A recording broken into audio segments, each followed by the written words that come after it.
또 세종은 노인과 어린이에 대한 정책에서도 90세가 넘는 노인에게는 쌀을 제공해주고 100세 이상이면 노비더라도 남녀 모두 면천을 시켜주고 남자에게는 이렇게 벼슬을 주기도 했습니다. 그리고 양로원에는 신분에 상관없이 모든 노인들이 참석할 수 있게 했고 재생원이라는 곳에서는 버려진 아이들을 돌보고 그들을 입양시키도록 하는 정책도 썼다고 하죠.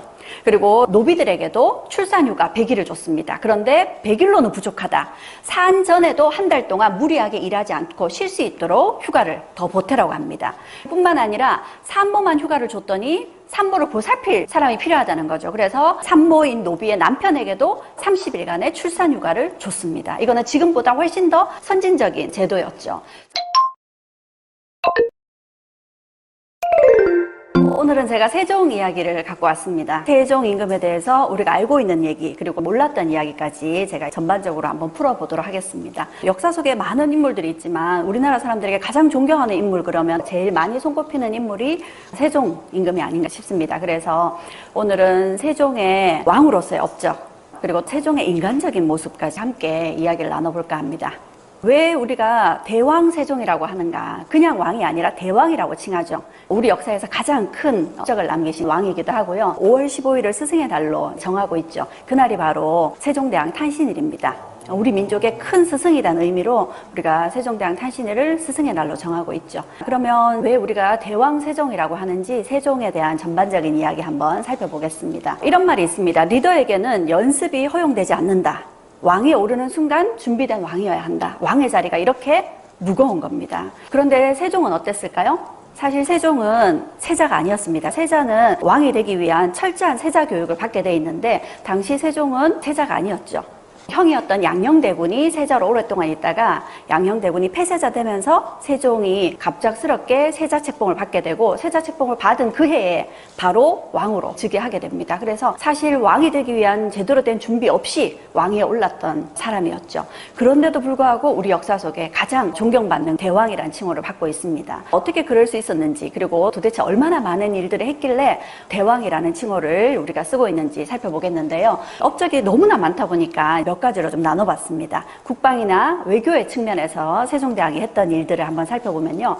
세종 즉위 초에 쓰시마섬을 정벌했습니다. 사실 우리가 세종대왕이라 그러면 공부벌레 이런 이미지가 있죠. 이렇게 글 읽고 공부하는 거 좋아하시는 분이 이런 군사적인 부분까지 능력이 미치지 못했을 겁니다. 그래서 왕위 초기에는 군권을 태종이 갖고 있었어요. 그래서 이 일은 세종이 했다기보다는 당시 군권을 장악하고 있던 태종의 명에 의해서 이루어진 일이었습니다. 백성을 괴롭히던 외부의 문제를 근본적으로 해결해보자 하는 취지에서 스시마섬을 정벌했던 거죠. 이 스시마섬을 정벌하면서 일본의 많은 적선들을 불태워버리고 일본의 많은 사람들을 사로잡거나 큰 타격을 주기도 했습니다. 바다에서 싸운 우리가 이렇게 큰 승리를 거뒀지만 스시마섬 안에서 이들을 토벌하러 가는 과정에서는 우리 피해도 굉장히 컸다고 합니다. 그래서 어떻게 보면 일본을 정확하게 모르고 일본의 정벌에 나선 게 아닌가 이런 측면도 있는 것 같습니다. 그리고 나서 세종 8년이 됐을 시기에 세종대왕은 좀 더 근본적인 해결책을 찾으려 합니다. 일본의 스시마섬을 정벌하면서 일본에게 큰 타격을 주긴 했었지만 여전히 외구의 문제를 완전히 근절할 수는 없었던 거죠. 그래서 외구들이 우리를 괴롭히는 까닭이 뭘까? 그들이 원하는 건 교육이라는 거죠. 그래서 세 곳의 항구를 열어주고 와서 교육을 하라 한 거죠. 그러면서 외구가 우리 백성을 괴롭히는 문제들을 많이 무마할 수 있었습니다. 그런데 시간이 갈수록 문제가 너무 많은 외인들이 우리 땅에 들어와서 정착하고 나가지 않는 거예요. 그러다 보니까 사소한 말썽들이 자꾸 생기게 됩니다.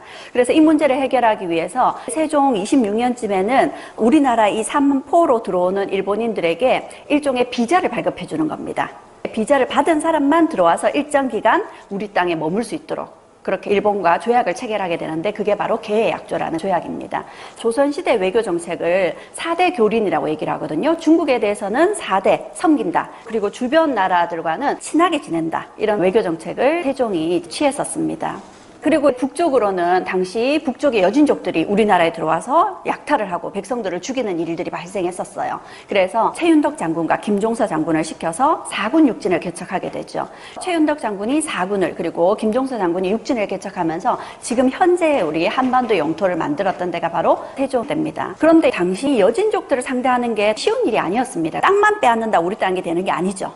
우리나라 사람들이 그 땅을 차지하고 살아야 우리 땅이 되는 거죠. 그래서 아무도 가려고 하지 않는 이 땅에 남쪽에 있는 사람들을 이주시키고 그들에게 여러 가지 혜택을 주면서 이 땅을 온전하게 우리 땅으로 만들었던 데가 바로 세종대입니다. 그런데 이 여진족을 정벌하는 과정이 정말 쉽지 않았거든요. 이때 여진족을 정벌하는데 큰 활약을 했던 것들이 있습니다. 바로 특수부대였습니다. 당시 세종 때는 채탐자라고 하는 특수부대를 운영했어요. 이 채탐자들이 뭐냐면 최고로 훈련된 군사들로 조성이 되어서 10명씩 3일에서 5일 교대 근무로 적진에 들어가는 겁니다. 적진 깊숙이 들어가서 적진의 상황들, 구체적인 지도, 그들의 군사적 동태 이런 것들을 다 조사를 하고 돌아와서는 좀 더 상세한 지도를 만드는 거죠. 그렇게 적진에 들어가서 목숨을 걸고 노력을 기울인 사람들이 있었기에 우리가 여진정벌이 가능했던 거죠. 그런데 이들은 목숨을 걸고 일을 해야 되기 때문에 이들이 희생이 되면 누군가가 책임을 져야 되겠죠, 윗사람들이. 그런 것들을 사람들이 기피하다 보니까 이 채탐자의 숫자가 점점 줄어들었다고 합니다. 초창기에는 약 500여 명이 있었다 하거든요. 그리고 사군 육진 외에도 백두산 근처의 땅을 마땅히 우리 땅 안으로 포함시켜야 된다 해서 적극적으로 중국과 외교를 체결하면서 우리 땅으로 만들었던 때도 바로 세종 때였습니다. 그러니 인토적인 측면에서도 세종 임금에 우리에게 미친 영향이 굉장히 컸던 거죠. 신기전이라는 영화 다들 보셨죠? 이 영화에서 보면 군사 강국을 만들고자 했던 포부가 있는 군주였습니다. 그래서 실제로 신기전이라는 걸 만들었는데요. 이 신기전은 로켓을 장착한 화살이라고 보면 됩니다. 화약을 장착해서 이렇게 로켓처럼 발사가 되는 거죠. 소신기전, 중신기전, 대신기전이 있는데 대신기전 같은 경우에 화살의 길이만 5.3m입니다. 그리고 사정거리가 800m를 날아가요. 800m를 날아가서 그 속에 담긴 화약들이 폭발하면서 곳곳에서 적에게 해를 끼치는 강력한 무기였던 거죠. 이런 신기전을 세종 때는 수십 발을 동시에 발사할 수 있는 수준까지 나아갔다고 합니다. 이런 내용들은 병기도설이라고 세종 때 무기 발명에 대한 기록들을 다 남겼는데 지금 남겨져 있지 않습니다. 그래서 세종 당시에 새롭게 발명해낸 무기들은 성종 때 국조오레이라는 군사적인 무기들의 규격 이런 것들을 상세하게 기록해 놓은 것이 있는데 그 안에 이 신기전의 내용이 그대로 있어서 그걸 토대로 우리가 재현할 수 있었던 겁니다. 세종 임금께서 군사적인 무기를 개발하는데 굉장히 관심이 많으셨어요. 그걸 어디에서 할 수 있느냐? 군사 무기를 만드는 곳이 군기감입니다. 무기라는 건 철로 만드니까 대장간이 필수겠죠.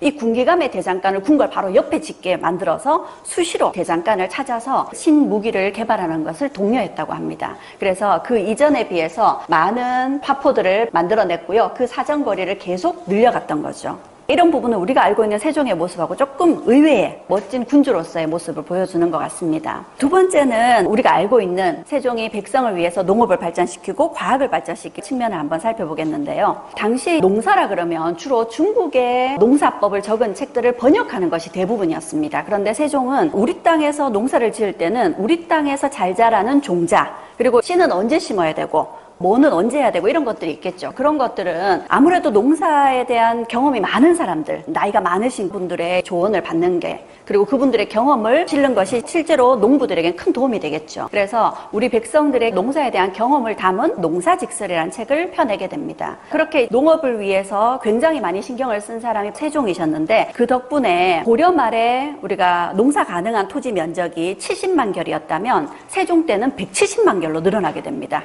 그리고 토지 1결당 생산량이 고려 말에 300두였다면 세종 때는 토지 1결당 생산량이 많게는 1200두까지 4배가 늘어난 거죠. 그렇게 왕이 직접 나라의 근간이 되는 농업에까지 굉장히 신경을 쓴 모습을 볼 수 있습니다. 이번에는 향약집성밤이라는 의학서적입니다. 이 의학서적에는 우리나라 병을 치료하기 위해서는 우리나라에서 나는 약재가 더 효과적이다 하는 거죠. 그전에는 주로 중국의 의학서적을 많이 번역했기 때문에 중국의 약재를 많이 소개하고 있습니다. 그런데 이 중국의 약재는 값이 비싸죠. 그러니까 많은 사람들이 혜택을 입을 수가 없습니다. 그래서 중국의 약재를 대신할 수 있는, 그리고 또 우리 백성에게 더 효과적인 약재들을 다 수소문해서 그것들을 종합해서 향약집성방이라는 책을 편찬해낸 거죠. 이 향약집성방을 편찬한 것도 다 세종이 백성을 위한 마음에서 편찬이 된 거겠죠. 향약집성방을 만들고 나서 곧이어서 동의보감 이전에는 가장 방대한 규모의 의학사전을 편찬을 합니다. 이게 의방유치죠. 나라의 백성들이 농사를 잘 짓고 편안하게 살기 위해서는 병으로 죽는 백성이 없어야 되겠죠. 그래서 근본적으로 백성들이 생명을 유지할 수 있는 방편으로 이런 의학서적을 많이 편찬했던 때가 바로 세종 때였습니다. 그런데 안타깝게 이 향약집성방이라는 책은 세종 때 편찬해낸 책은 한 권도 전해지고 있지 않습니다. 지금 현존하는 건 조선 후기 인조 때 다시 펴낸 책이 제일 오래된 거고요. 의방유치 같은 경우에는 조선 전기를 통틀어서 가장 방대한 의학서적인데 안타깝게 임진왜란 때 가토 기요마사가 약탈해 갔습니다. 그래서 원본은 일본에 있습니다. 강화도 조약 때 일본이 자신들이 새롭게 발간한 복간만 우리에게 선물로 줬고요. 원본은 일본에 있어서 훔쳐간 것이 명확하니까 우리가 환수운동이 필요한 부분이겠죠. 세종 때는 이런 많은 과학 발명품들을 만들었는데요. 이런 걸 보면 우리가 장영실이 떠오르기도 하죠. 장영실의 발명품 그러면 제일 먼저 손꼽는 게 치국이라든지 앙부일구 이런 게 있겠죠. 앙부일구는 처음에 발명을 했을 때는 2개를 만들었다고 합니다. 이 2개를 여러분이 세종이라면 어디에 둘까요? 이건 시계잖아요. 궁궐에 두겠죠. 2개밖에 없거든요. 이거를 해정교라고 백성들이 자주 드나드는 다리 위에, 다리를 건너는 사람도 다리 옆을 지나가는 사람도 다 볼 수 있게끔 그렇게 해정교 다리 위에, 그리고 또 하나는 종묘 남단에 많은 사람들이 지나가는 거리에 이 앙부일구를 세워둡니다. 그러니 이런 것들을 만든 건 다 백성을 위해서다라는 세종의 마음이 엿보이는 대목이죠. 여기에 천평일구도 나오고 정남일구도 있죠. 일구라는 게 시계라는 의미입니다. 근데 이제 앙부일구는 시계이긴 시계인데 가마솥을 엎어놓은 모양이다 그래서 앙부라고 붙었죠. 이런 발명품들이 당시 조선의 과학을 농업 발전과 함께 크게 이끌었고요. 치국이 같은 경우에는 서양보다 약 200년 앞선 기상 관측 기구로 인정을 받고 있습니다. 이런 것들이 다 세종 때 이루어졌던, 그래서 세종 때는 조선 전기에 가장 과학이 발달했던 시기다라고 볼 수 있겠고요. 세종 때 한번 이런 일이 있었습니다. 일식 현상이 예보가 됐었어요. 일식이 일어난다는 건 해가 사라진다는 거죠. 백성들은 어떤 반응을 보일까요? 하늘이 노했다. 하늘이 우리에게 벌을 주는 거다. 이렇게 인식을 하겠죠. 그러면 왕은 백성들을 안심시키기 위해서 해가 사라지는 시간에 맞추어서 제사를 준비를 합니다. 제사를 지내고 나면 해가 다시 나타나게끔 그렇게 해서 군주가 백성을 안정을 시켜야 되거든요. 그래서 일식 현상이 예보된 시간에 맞춰서 제사를 준비하고 있었어요. 왕은 그 시간이 가까워올수록 긴장이 되겠죠. 그런데 일식 현상이 일어날 거라 예고됐던 시간이 지났는데도 일식 현상이 일어나지 않은 겁니다. 세종이 식은땀이 막 났겠죠. 그런데 그 예보됐던 시간보다 약 15분 정도 늦게 일식현상이 일어난 겁니다. 백성들은 눈치를 못 챕니다. 요즘처럼 생중계되는 게 아니니까요. 그런데 세종은 그 15분 동안 엄청 긴장을 했을 거예요. 그래서 아무 일 없었든지 제사를 끝내고는 그 15분의 시간차가, 당시에는 일각이라고 얘기를 하거든요. 그 일각의 시간차가 어디서부터 비롯된 것인지 찾아라 한 겁니다. 그 당시에 우리가 천문을 예측하는 달력은 중국의 걸 갖고 왔었거든요. 그러니 중국의 북경에서 측정을 한 거랑 우리 서울하고 이 경도가 다르죠. 그러니 시간차가 날 수밖에 없었던 겁니다. 그러자 세종이 우리 땅에서 우리 하늘, 우리 별자리를 관측해서 우리 달력을 만들라 하고 명을 내린 겁니다.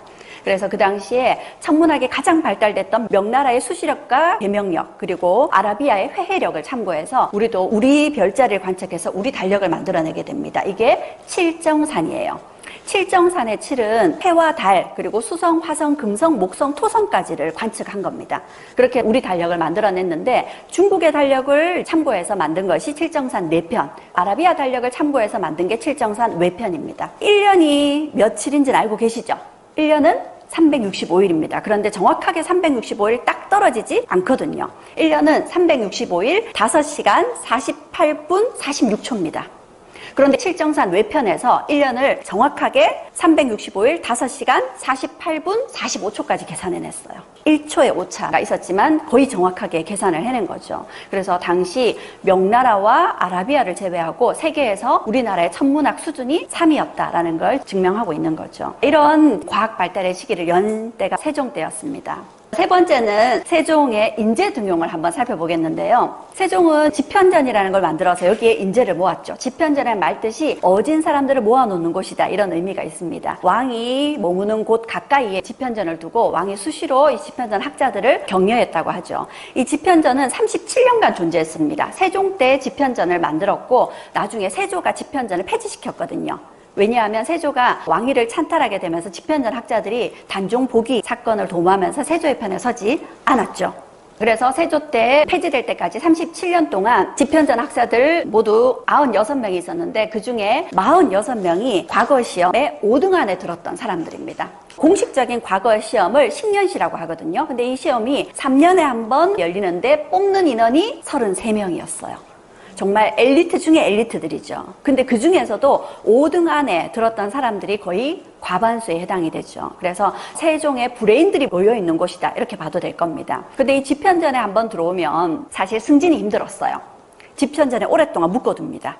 여기서는 계속 학문을 연구하게 만드는 거죠. 보통 들어오면 10년 이상 이 집현전에서 머물게 됩니다. 아무래도 승진이 늦어지면 불만이 쌓이겠죠. 그래서 왕은 이들에게 당신들이 하는 일이 얼마나 중요한 일인가를 늘 되새겨 주기 위해서 이들과 왕이 함께 토론을 합니다. 경연이라 그래서 왕이 아침 먹고 점심 먹고 저녁 먹고 이렇게 하루 3번 아주 뛰어난 신하들과 논쟁과 정책 토론을 하는 시간들이 있었어요. 심지어는 야간에 공부하는 시간도 있었습니다. 그렇게 나라의 중요한 문제들을 이들과 함께 논의하고요. 또 이들에게는 특별 휴가를 줬습니다. 사가독서제라 그래서 요즘으로 치면 안식년 제도예요. 유급 휴가를 주는 겁니다. 집에 가서 책 읽으면서 쉬면서 실력을 닦으라는 거죠. 이런 선진적인 사가독서제로 승진이 제한된 반면에 이들이 학문에 전념할 수 있도록 만들었고, 그 덕택에 박팽면, 황산문, 신숙주, 정인지 같은 그런 뛰어난 인물들이 배출될 수 있었던 거죠. 세종이 이런 많은 인재들을 등용했는데 리더라면 어떤 인재를 뽑아야 될 것인가, 이게 가장 큰 고민이겠죠. 과거 시험에 마지막 3차 시험에 33명을 뽑아놓고 이 33명에게 등수를 매기는 마지막 시험 문제는 왕이 냅니다. 그걸 책문이라고 하거든요. 우리가 대책을 내놔라 하는 말 쓰죠. 그 대책이 책문에 대한 답을 내라는 게 대책입니다. 그래서 왕이 직접 시험 문제를 내는데 어떤 인재를 내가 뽑아야 되고 어떤 인재를 멀리해야 되느냐라는 게 세종이 낸 문제였습니다.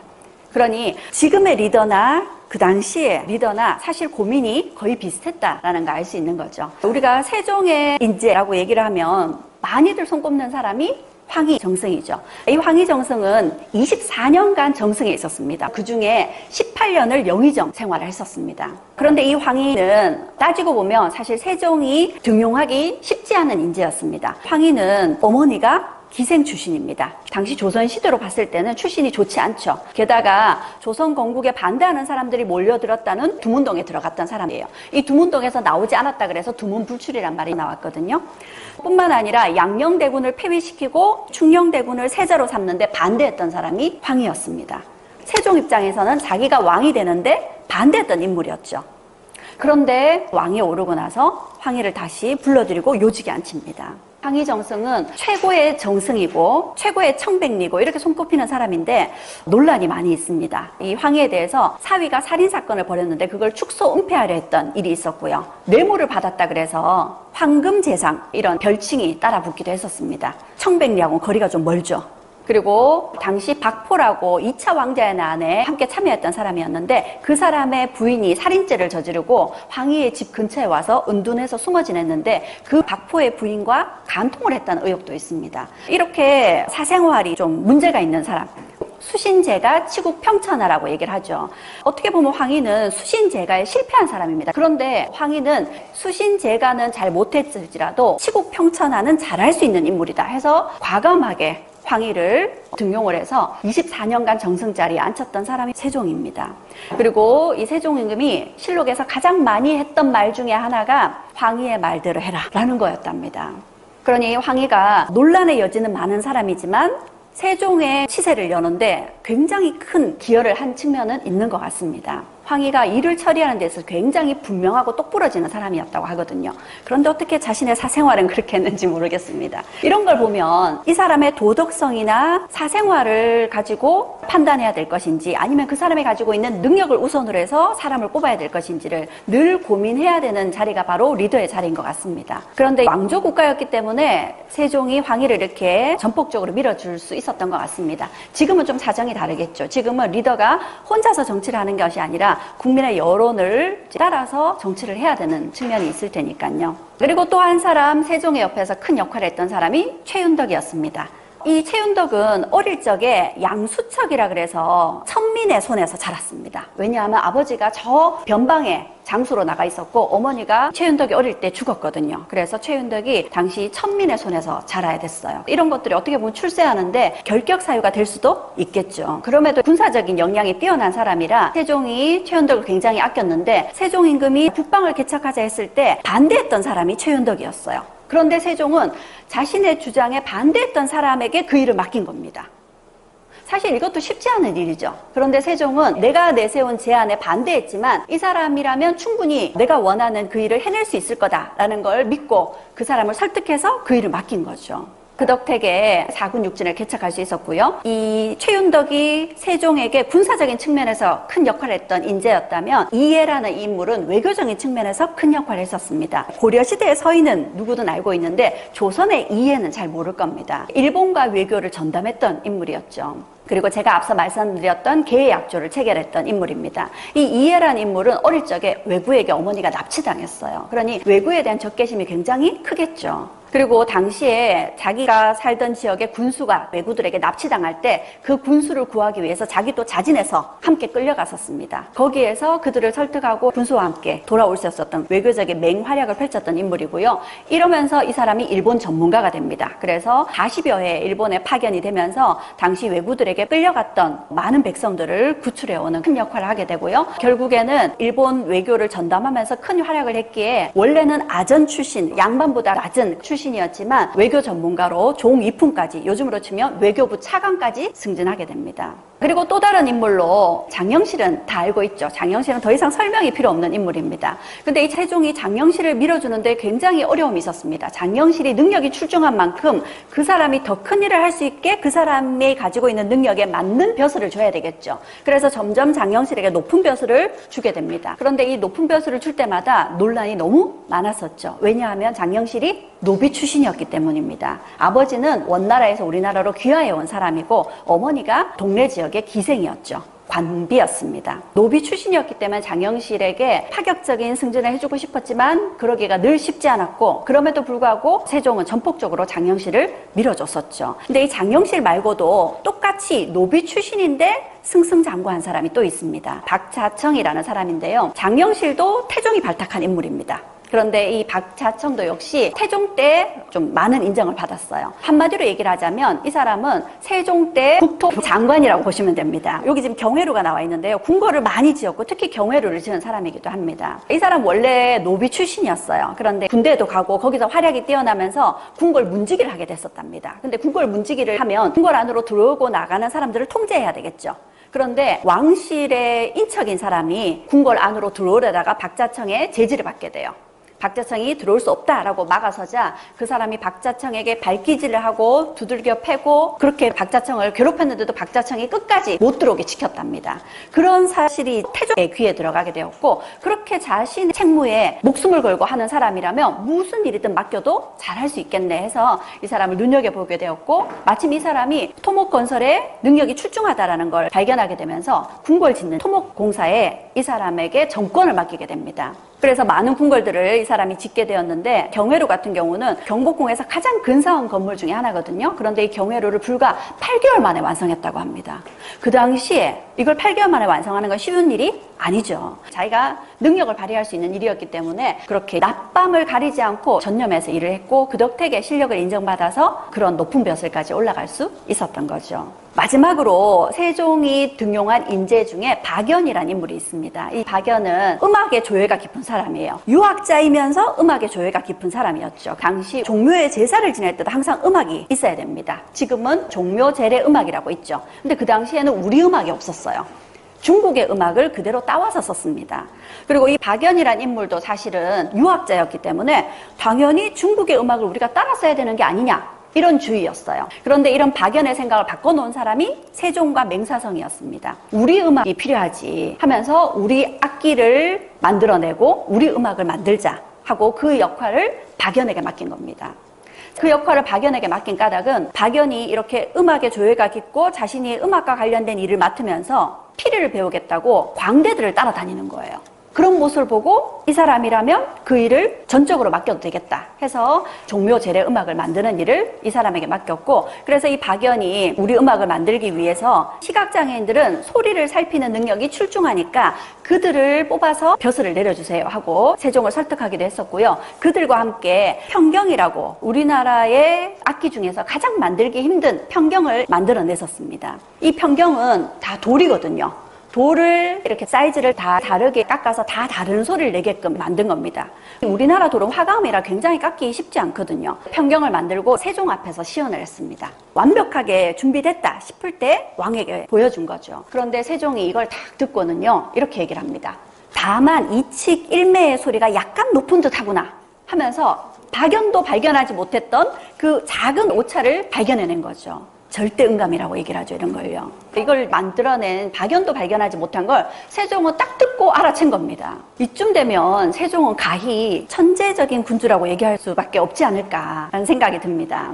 이런 천재적인 능력을 가진 군주가 백성은 또 그렇게 아꼈던 애민 군주였습니다. 백성을 위한 정책들, 그리고 백성을 위한 복지 정책들까지 한번 들여다보자면요, 세종 때 백성들에게 세금 제도를 묻는 국민투표를 실시했었습니다. 당시 17만여 명에게 그들의 의사를 일일이 다 확인했었다고 하죠. 토지 1결당 세금을 10두를 내는 것에 대해서 어떻게 생각하느냐 해서 백성들을 다 찾아다니면서 5개월 동안 여론조사를 했었습니다. 그리고 그 결과 반대가 7만여 명, 찬성이 9만여 명이었습니다. 5개월 동안 여론조사를 해서 결과가 이렇게 나왔어요. 그럼 어떻게 할까요? 찬성이 더 많이 나왔으니까 찬성의 뜻에 따라서 그 제도를 시행하겠죠. 이렇게 국민투표를 한 것은 1430년이었습니다. 그런데 세종은 그걸 따라서 정책을 만든 것이 아니었어요. 찬성이 분명 많이 나왔지만 반대도 상당수 있다는 거죠. 반대는 왜 이런 반대가 나왔을까를 살펴봤더니 경상도와 전라도는 대부분 찬성이었어요. 그런데 함경도하고 평안도는 대부분 반대였던 거죠. 그 말은 지역에 따라서 사람들의 생각이 다르고 사람들의 생각이 다른 건 상황이 다르기 때문이다. 그래서 이런 것들을 다 감안해서 세금 제도를 다시 만들어내게 됩니다. 그래서 여론조사를 한 것은 1430년이었는데 새로운 토지 제도를 반포한 것은 1444년이었던 거죠.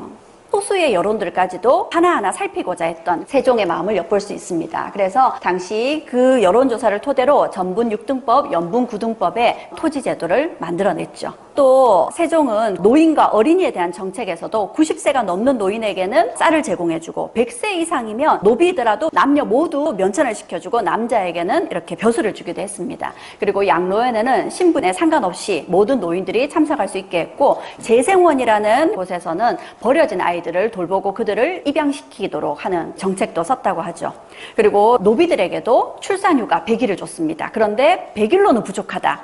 산 전에도 한 달 동안 무리하게 일하지 않고 쉴 수 있도록 휴가를 더 보태라고 합니다. 뿐만 아니라 산모만 휴가를 줬더니 산모를 보살필 사람이 필요하다는 거죠. 그래서 산모인 노비의 남편에게도 30일간의 출산휴가를 줬습니다. 이거는 지금보다 훨씬 더 선진적인 제도였죠. 그러자 벼슬아치들도 부인이 출산했다, 저도 출산휴가를 주십시오, 그래요. 그러자 세종이 이렇게 단칼에 잘랐습니다.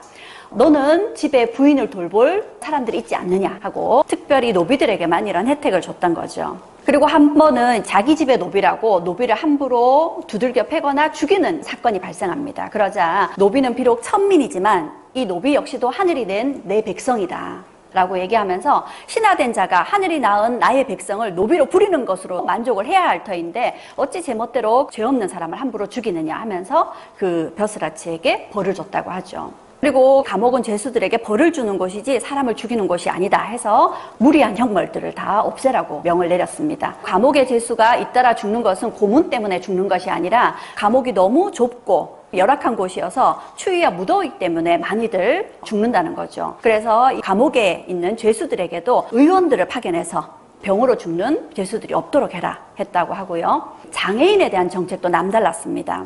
우리가 장애인 혹은 장애우 이런 말들을 지금 쓰고 있죠. 그런데 조선시대에는 독질인, 잔질인, 폐질인 이렇게 불렀습니다. 독질인이라 그러면 아주 위급한 병에 걸린 사람이다. 그리고 잔질인이라는 건 병이 아직 남아있는 사람이다. 완전히 치유되지 않은 사람이다. 폐질인이라 그러면 치유가 어려운 병에 걸린 사람이다. 그래서 이들을 위한 여러 가지 정책들도 펴고 있는데요. 늙은 호라비와 호러미 그리고 고아나 의지할 곳 없는 노인들에게 또 장애인들에게는 한국을 먼저 베풀어서 그들이 어려움 없이 살 수 있도록 해줬고요. 그리고 이딴 흉년으로 백성들이 삶이 어려워지자 수령들에게 장애인과 병자들을 우선 돌보라고 합니다. 그리고는 민간의 백성들 가운데 한 사람이라도 굶어 죽는 자가 있다면 그 수령에게 큰 벌을 내리겠다. 이렇게 엄명을 내리기도 했었습니다. 우리가 세종시대는 태평성대였을 거다 이렇게 생각을 하죠. 그런데 실제는 그렇지 않았습니다. 그 시기에 흉년이 되게 많았다고 합니다. 세종이 즉위하면서부터 해서 10년 동안은 가뭄이 들지 않은 해가 없었다고 해요. 그러니 세종이 즉위하고 나서 이게 모두 내 탓이냐 마음이 무거웠겠죠.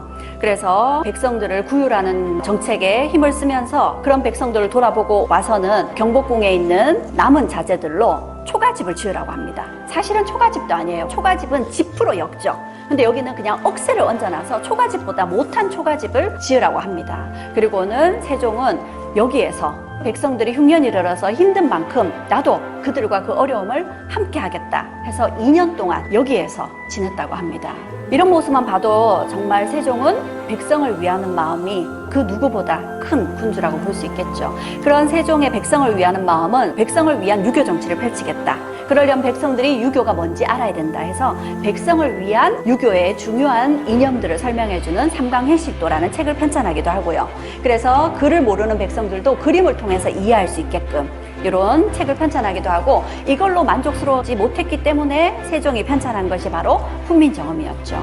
그래서 백성들도 글을 읽고 쓸 수 있게끔 훈민정음을 편찬하게 됩니다. 이 훈민정음은 세계에서 가장 쉽고 과학적인 글자임은 물론이고 누가 만들었고 어떤 취지에서 어떤 과정을 거쳐서 만들었는지가 명백하게 알려져 있는 유일한 글자이기도 하죠. 지금까지 세종에 대해서 제가 국방과 외교적인 측면, 농업과 과학의 측면, 인재 등용의 측면, 그리고 마지막으로 백성을 위하는 위민과 복지의 측면으로 4가지로 세종대왕에 대한 이야기를 나눠봤습니다. 이런 내용들을 들여다보면 가히 대왕 세종이다 라고 얘기할 수밖에 없다.